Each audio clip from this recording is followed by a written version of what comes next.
നമസ്കാരത്തിലെ ദുആയാണ്. അല്ലാഹു തട്ടിക്കളയുകയില്ല, തീർച്ചയായും തട്ടിക്കളയുകയില്ല.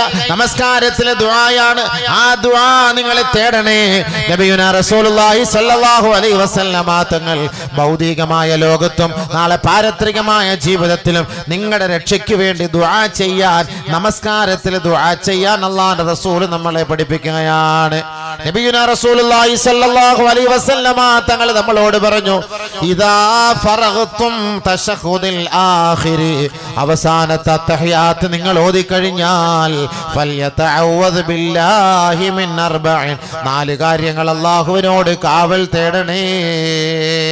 അവസാനത്തെ തഹയ്യാത്ത് ഓതി കഴിഞ്ഞാൽ, നമസ്കാരത്തിന്റെ അവസാനത്തെ തഹയ്യാത്ത്, സുബ്ഹിയാവുമ്പോൾ 2 റക്അത്ത് നമസ്കാരത്തിൽ അവസാനത്തെ തഹയ്യാത്ത്, ബാക്കിയുള്ള 4 റക്അത്തിലും 3 റക്അത്തിലും 2 അത്തഹയ്യാത്തുകൾ ഉണ്ടെങ്കിൽ അവസാനത്തെ അത്തഹയ്യാത്തിൽ നമ്മളൊരു ദുആ ചെയ്യാറില്ലേ?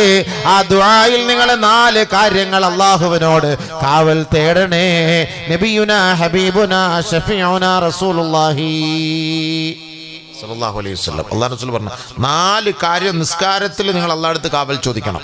നിസ്കാരത്തിൽ ചോദിച്ചാൽ കബൂലിയത്താ. അവസാനത്തെ അത്തഹയ്യാത്ത് ഓതി കഴിഞ്ഞാൽ നമ്മൾ ചെയ്യേണ്ട ദുആയാണത്. അല്ലാഹുമ്മ ഗ്ഫിർലി മാ ഖദ്ദംതു വമാ അഖർതു വമാ അസ്റർതു വമാ അലൻതു വമാ അസ്റഫ്തു വമാ അൻത അഅലമു ബിഹി മിന്നി ഇന്നക അൻതൽ മുഖദ്ദിമു വ അൻതൽ മുഅഖിറു ലാ ഇലാഹ ഇല്ലാ അൻത അല്ലാഹുമ്മ. ബാക്കി ഓത്, ഉറക്ക ഓത് എൻ്റെ മനുഷ്യന്മാരെ. അറിയില്ലെങ്കിൽ ഞാൻ പറഞ്ഞുതരാം.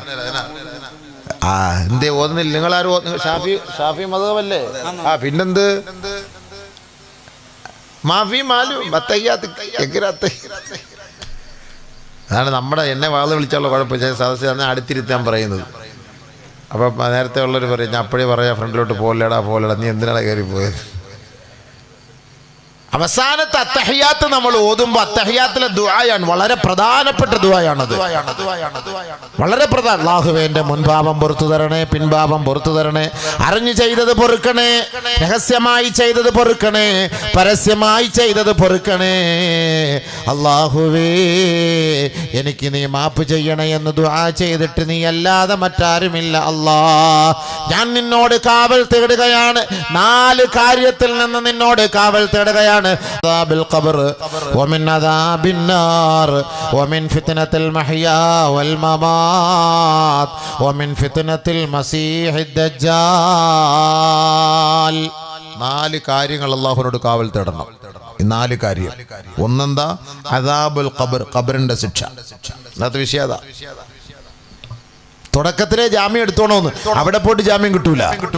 ഖബറിനകത്ത് പിന്നെ ജാമ്യം ഇല്ല. ഖബറിനകത്ത് അതിന് മുന്നിലെ ജാമ്യം എടുത്തോണം, അതിന് മുന്നിൽ പോയിട്ട് ജാമ്യം എടുത്തോണം. പിന്നെ ആരെങ്കിലും ഒക്കെ നമ്മൾ മരണപ്പെട്ടതിന് ശേഷം ദുആ ഒക്കെ ചെയ്താലായി. ആര് ചെയ്യാൻ? ഇതുപോലെ വാളന്മാരും ഉസ്താദന്മാർ വന്ന് വല്ല പിരിവെന്തേലും ചോദിക്കുമ്പോൾ വാപ്പാക്ക് വേണ്ടി ഉമ്മാക്ക് വേണ്ടി ഉസ്താദ് ദുആരൊക്കെ നടക്കുമ്പോൾ ഒന്ന് ദുആരക്ക് നിങ്ങൾ ആമീൻ പറയും. അല്ലാതെ കണ്ട് ഈ വാപ്പാക്ക് വേണ്ടി ഉമ്മാക്ക് വേണ്ടി ദുആ ചെയ്ത, ഇന്ന് ദുആ ചെയ്തവരൊന്ന് കൈവക്കും.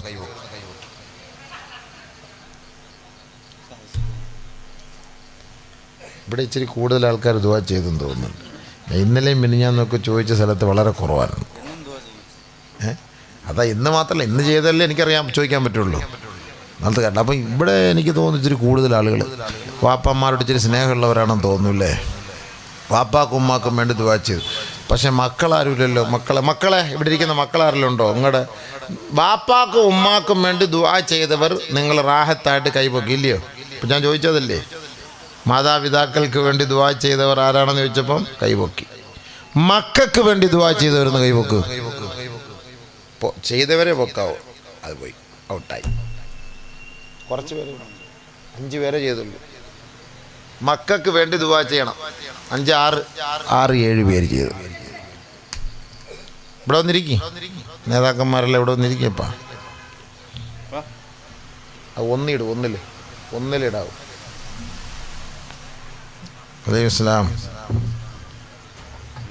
മക്കൾക്ക് വേണ്ടി ദുആ ചെയ്തു. സുഖമല്ലേ? റാഹത്തല്ലേ? താമസിച്ചു പോയോ? ഞാനും താമസിച്ചു പോയി. താമസിച്ചൊന്നുമില്ല, ഞാൻ തിരുവനന്തപുരത്ത് നിന്ന് വരുമല്ലേ. ജുമാ അല്ലേ, തിരുവനന്തപുരത്ത് നിന്ന് വരുമല്ലേ. അതുകൊണ്ടാണ് ഞാൻ ഭക്ഷണമൊക്കെ പിന്നീടാക്കാമെന്ന് കരുതി. വന്നിട്ടുണ്ട് അതിന് ആളുകളെ ഇരുത്തി ബുദ്ധിമുട്ടിക്കണ്ട, നമുക്ക് നമ്മുടെ പണികളാണ് നടക്കട്ടെ എന്ന്. അപ്പം മക്കൾക്ക് വേണ്ടി ദുആ ചെയ്തവർ കുറവ്, വാപ്പാക്കും ഉമ്മാക്കും വേണ്ടി ദുആ ചെയ്തവർ കൂടുതൽ. ഞാൻ പല സദസ്സിലും ഇത് ചോദിക്കുന്നത് എന്തിനെന്നറിയോ? ഞാൻ പല സദസ്സിലും ചോദിക്കും. നമ്മളിന്ന് മറന്നു പോകുന്ന 2 ദുആയാണിത്.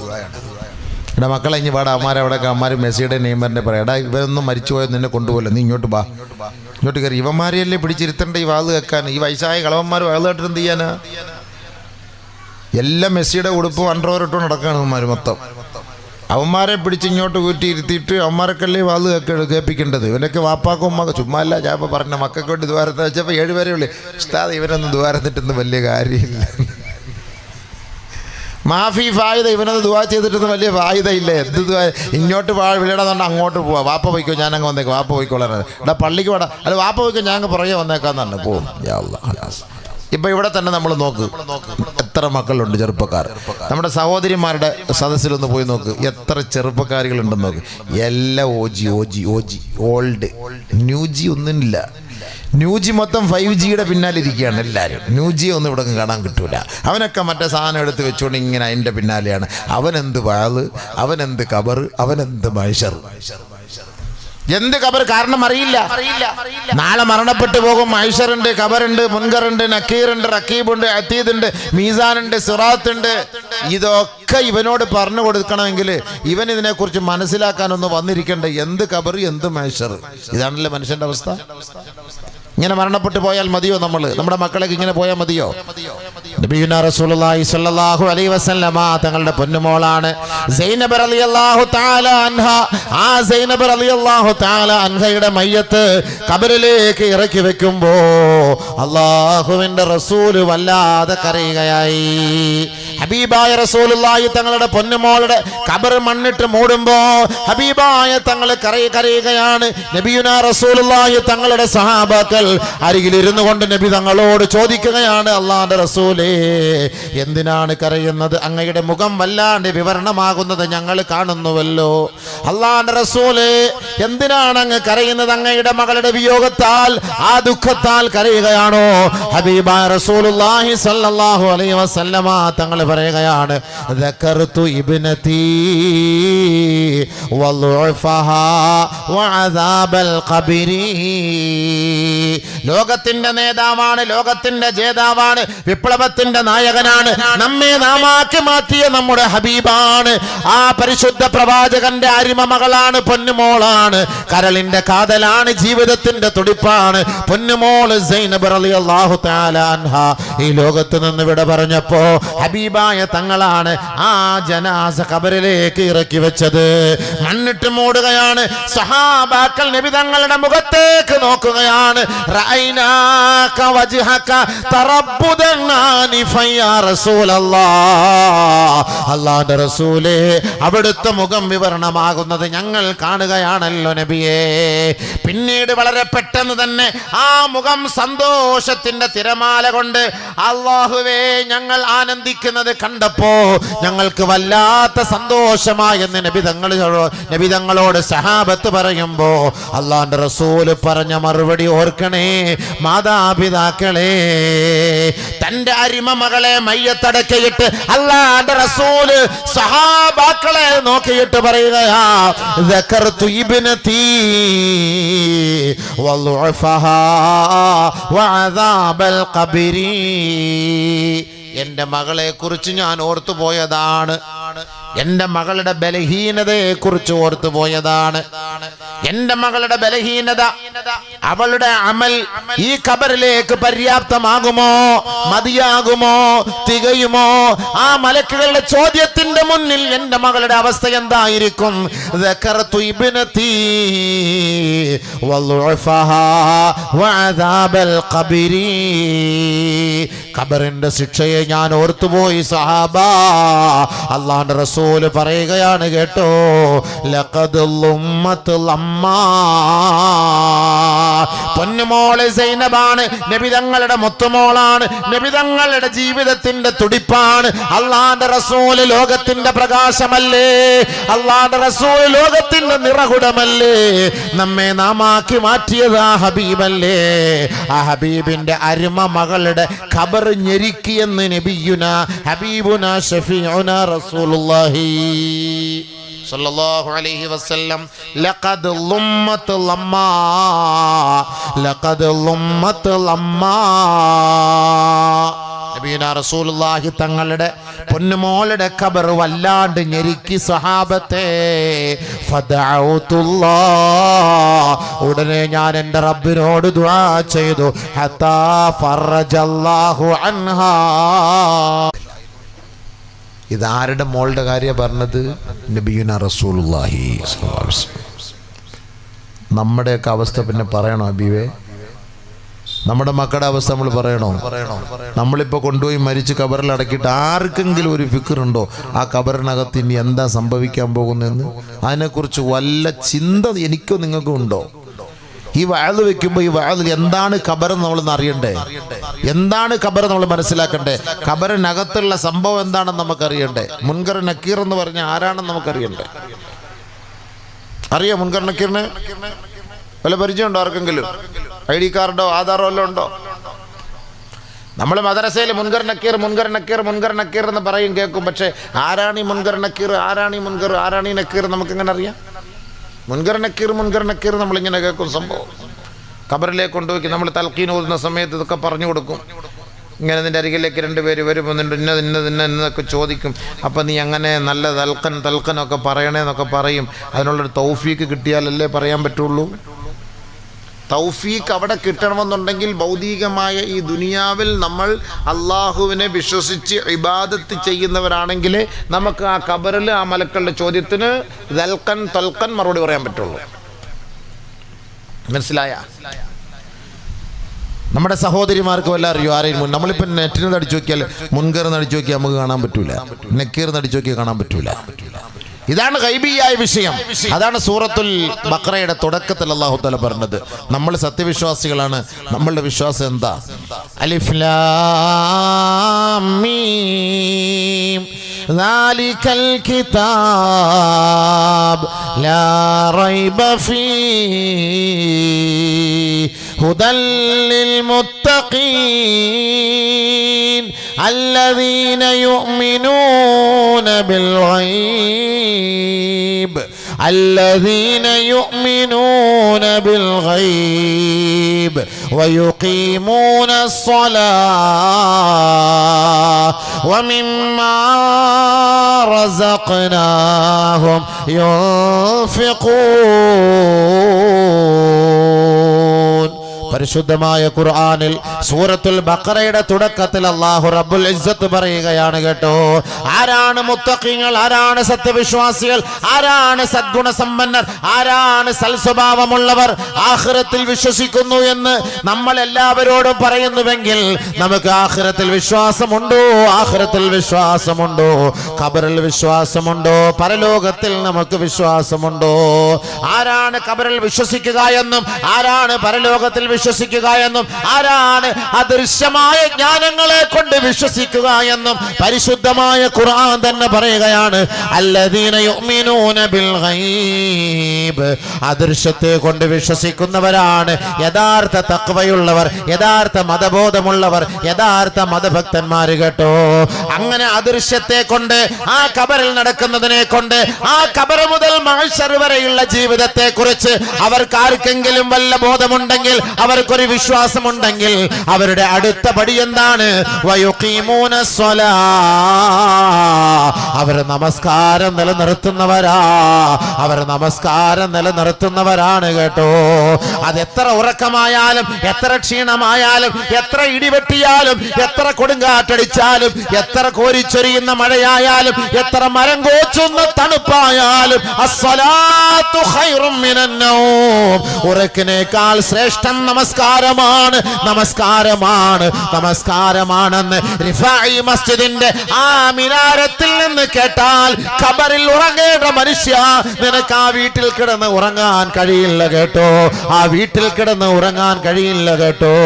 അങ്ങനെ ആ വിളി കേൾക്കുമ്പോ വീട്ടിൽ കിടന്നുറങ്ങുന്നവരെ, ഖബറിൽ നിനക്ക് ഉറങ്ങാൻ കഴിയില്ല കേട്ടോ, ആ മലക്കുകൾ നിന്നെ ഖബറിൽ ഉറക്കില്ല കേട്ടോ. ആ പള്ളിയുടെ മിനാരത്തിൽ നിന്ന് ആ വിളിക്ക് നീ ഉത്തരം നൽകാത്തവനല്ലേ, അതുകൊണ്ട് ആ ഖബറിൽ നിനക്ക് ഉറങ്ങാൻ സാധ്യമേ അല്ല. അതുകൊണ്ട് ആ ഖബർ ജീവിതം, ആ ഖബറിന്റെ ഉള്ളില് ഒരു ചോദ്യമുണ്ട്, മുൻകറുണ്ട്, നക്കീറുണ്ട്, അവിടെ മീസാനുണ്ട്, അവിടെ സിറാത്ത് ഉണ്ട്, അവിടെ ഹിസാബുണ്ട്, അവിടെ കിതാബുണ്ട്, അവിടെ ജന്നത്തുണ്ട്, അവിടെ നാറുണ്ട്. ഇത് വിശ്വസിക്കുന്നവരാണെങ്കിൽ അവരുടെ ഒന്നാമത്തെ പടി വയുഖീമൂന സ്വലാ, അവർ നമസ്കാരം നിലനിർത്തുന്നവരാണ്. അങ്ങനെ നമസ്കരിച്ചത് കൊണ്ട് മാത്രമായില്ല, പടച്ചവനെ 5 നേരം ഞാൻ നമസ്കരിക്കുന്നു, പക്ഷേ എന്റെ നമസ്കാരം സ്വീകാര്യമാണോ? എന്റെ സുബഹി നീ സ്വീകരിച്ചിട്ടുണ്ടോ? എന്റെ ളുഹർ നീ സ്വീകരിച്ചിട്ടുണ്ടോ? ആഴ്ചയിൽ ഒരിക്കൽ ജുമാ നമസ്കാരത്തിന് ഞാൻ വരുന്നത് മിമ്പറിൽ ഖുത്ബ ഓതുന്ന ഖതീബിനെ കണ്ടുകൊണ്ടാണ്.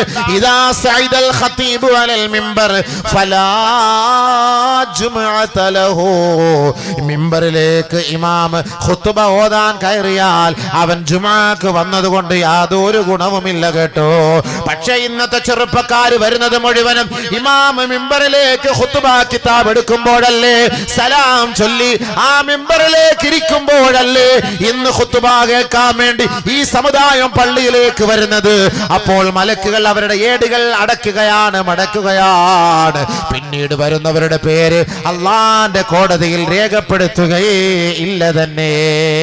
അതുകൊണ്ട് നമസ്കാരത്തിൽ വല്ല വീഴ്ചകൾ വന്നാൽ അതിനുള്ള പരിഹാരം എന്താണ്? വമിമ്മാ റസഖ്നാഹും യുൻഫിഖൂൻ,